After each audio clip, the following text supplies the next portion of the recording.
L'impensable s'est produit. Après une campagne de terreur à l'échelle de tout Gotham, l'impitoyable Bane est parvenu à accomplir ce que tant d'autres avant lui ont essayé. Il a vaincu le Batman.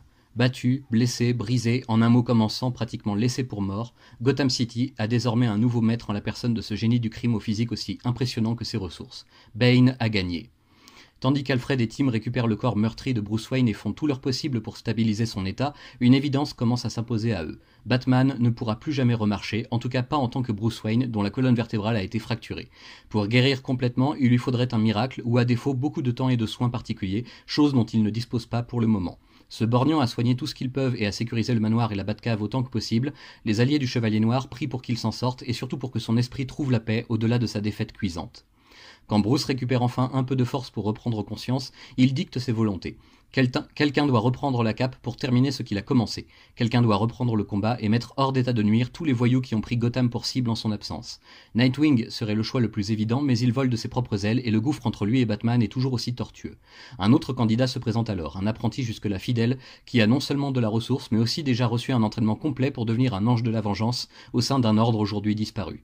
C'est décidé, Jean-Paul Valley va devenir le nouveau Batman, celui dont la ville a le plus désespérément besoin en ces temps troublés. Avec l'aide de Robin, Jean-Paul s'entraîne encore plus dur qu'avant et enfile donc la cape légendaire du Chevalier Noir, donnant le change et réussissant même à ramener un semblant d'ordre dans les rues malfamées de la cité qui ne dort jamais sereine. Mais il n'y a pas que Bane et son gang qui menacent. D'autres vilains sont également dans leur élément avec toute cette crise de panique, notamment l'épouvantail qui entend bien profiter du chaos pour émerger tel un dieu de la terreur collective. Enlevant des étudiants qu'il manipule pour qu'ils se fassent passer pour lui, Jonathan Crane met en place son chef-d'œuvre. Puisque son association avec le Joker a tourné court et n'a donné aucun fruit tangible, il passe à la vitesse supérieure et dissimule son redoutable poison dans des endroits stratégiques un peu partout en ville avant de lancer la grande opération. Si Gotham refuse de l'adorer et de le craindre comme un véritable dieu de la peur, alors elle périra dans l'effroi et le sang. Grâce à l'aide inattendue d'un autre justicier, Anarchy, le nouveau Batman met rapidement un terme aux manigances de l'épouvantail qui reprend le chemin d'Arkham aussitôt, échappant de peu à un sort peu enviable. Il faut dire que malgré l'encadrement strict de Tim Drake, Jean-Paul est à deux doigts de l'irréparable quand il est en mission, la brutalité de son précédent conditionnement reprenant peu à peu le dessus. Si rien n'est fait, il se pourrait fortement qu'il franchisse la ligne rouge et ne cède à ses plus vils instincts de tueur, entachant à tout jamais la réputation du Batman. Mais plus le temps passe et plus Tim est amené à se rendre à l'évidence, il n'a aucune prise sur le Chevalier Noir qui décide de se forger un nouveau costume pour affronter celui qu'on lui a pourtant interdit d'approcher, Bane en personne. Cet affrontement est pour Jean-Paul l'occasion de prouver à tout le monde qu'il est devenu encore meilleur que l'ancien Batman, plus sombre, plus redoutable et surtout plus efficace, ne reculant devant aucune sauvagerie pour arracher la victoire. Bane sera le premier à s'en rendre compte à leur premier duel, qui se soldera par un match nul, le temps que chacun pense ses plaies et se prépare pour le second round. Hors de lui, Bane commet l'erreur de se reposer plus que jamais sur le venin, la drogue de synthèse qui lui confère une force prodigieuse, mais embrouille aussi son esprit. Lorsqu'il croise à nouveau le fer, devant l'ensemble des forces de police de Gotham, il est clair pour tout le monde qu'un seul des combattants seulement pourra se relever à l'issue de ce match. Entraînés dans un duel sans merci au milieu d'une rame de métro lancée à toute vitesse, les deux prétendants au trône de la nuit combattent comme jamais jusqu'au bout de leur force et de leurs convictions, jusqu'à ce que finalement un seul en émerge. La première décision du nouveau Batman en tant que vainqueur sera capitale et marquera durablement le nouveau règne sur Gotham City, et tous les observateurs espèrent qu'il fera le bon choix. Sinon, le pire est à craindre. De son côté, Bruce Wayne ne reste pas sans rien faire. Puisqu'il ne peut plus être Batman, il va continuer à assurer la sécurité de ses proches et de ses alliés en utilisant les différents moyens à sa disposition, sa fortune et quelques gadgets bien choisis au besoin.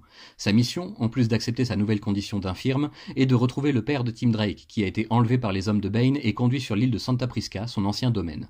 Quelques héros triés sur le volet l'accompagneront, ainsi qu'Alfred, dans cette opération de sauvetage plus risquée qu'il n'y paraît, première étape sur le chemin de la guérison. Ce second tome de la saga Nightfall nous présente donc la grande revanche de Batman sur Bane, l'affrontement titanesque entre le Chevalier déchu et la Bête, sauf que ce n'est plus le même Batman que l'on observe, mais un Jean-Paul Valley déchaîné et bien décidé à prouver qu'il mérite la cape de la chauve-souris, et plus encore. Dans la veine des autres titres DC de cette première moitié des années 90, la violence est omniprésente et d'une brutalité sans nom, rien ne sera épargné et on ne peut que tourner chaque page et parcourir chaque case en restant suspendu au rythme endiablé de ce qui s'annonce avant d'assister au match du siècle en sachant que celui qui remportera la victoire ne sera pas un héros au sens traditionnel du terme. Un nouvel âge s'ouvre pour Gotham City. Si la première partie de l'album est consacrée au plan de l'épouvantail, qui révèle d'ailleurs ici une facette inédite de sa personnalité en concoctant une opération aussi colossale et cruelle, ainsi qu'à des souvenirs de Tim et Bruce dans leur guerre contre le crime, l'essentiel est bien entendu le match retour avec un Bane survolté qui ne se laissera pas démettre de ses nouvelles fonctions sans se battre jusqu'au bout. Je ne peux m'empêcher de me dire que j'aurais tellement aimé voir ça dans un film à gros budget au cinéma, au lieu de ce que Nolan a retenu pour son Dark Knight Rises, il y a 10 ans déjà. Qu'on se console, les comics sont toujours disponibles sous différents formats et redressent la barre sans problème. La narration s'émancipe peu à peu du classicisme pour entrer dans une ère plus sombre, plus torturée et violente que jamais, que ne renierait pas un Frank Miller, pour ne citer que lui. Chuck Dixon, Doug Munch, Dennis O'Neil et Alan Grant, pas celui auquel vous pensez, scénarisent chacun des épisodes de cette croisade sans pitié, la genèse d'un nouveau Batman sortant de l'ombre de l'ancien et faisant planer la sienne sur toute la ville. Sera-t-il meilleur que l'original ou fera-t-il une erreur impardonnable? Réponse dans l'un des prochains tomes, car la saga ne s'arrête pas avec le sort de Bane, loin de là. La croisade de Jean-Paul et la quête de Bruce se mêleront dans les prochains numéros pour nous offrir une histoire de longue haleine, menée tambour battant par des artistes bien décidés à secouer la cage comme jamais. Soyez prêts à être étonnés et peut-être choqués par le résultat.